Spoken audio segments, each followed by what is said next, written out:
doing. I like it a lot. What I've always tried to do is just make them. I've sometimes made them feel good about the shit that happened in the past, like change the perspective on it. So, man, you got scammed out. Using a scam example, so you got scammed out of that. Like how long did it take you to get back on your feet? Oh man, it was only like a few weeks. You know what I'm saying? Oh man, so you got scammed. You took that like a champ, and then and now you look at you. You're back out here.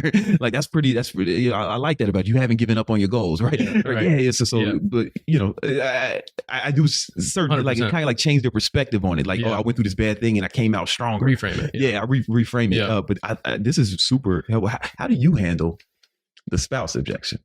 I get it. We might have different takes on this, but I feel like I might. Well, first, in a discovery, we understand what the decision-making dynamic is. Yeah. And it's the setup. That's what I'm saying. How they enter the sales call is so important. And you can tell by the way somebody answers a question whether it's worth digging deeper into it. It's just like, well, so let's just say hypothetically we get to the end of this call, or at some point down the road you decide you want to work with us in some way. Is this one of those things where it's just a you decision, or is it like, is your spouse involved in any way, or you have a partner or somebody else that, you know, you need to consult with, and they'll be like, no, I could probably do it. Like, then it should be like, all right, who else might be involved in the situation? I would hypothetically. Probably. Yeah. So either way, it's the same. We're getting them to expand on who really has the leverage, and then understanding, is that a real thing that it would be a good idea to respect in this situation, or is that a smokescreen?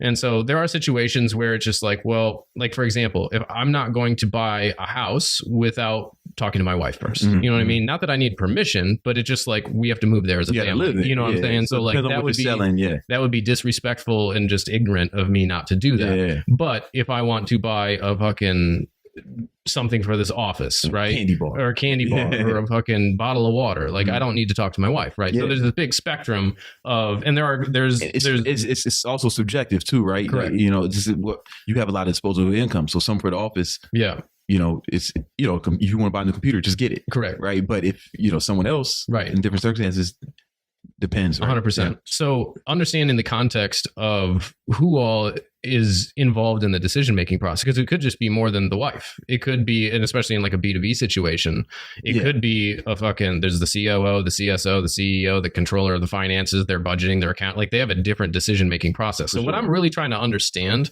is, how do you guys typically make decisions like this? Now, most people don't have a decision-making framework that they've like actually been able to articulate. So a lot of times asking that question, it's like, well, walk me through your decision-making process on solutions like this.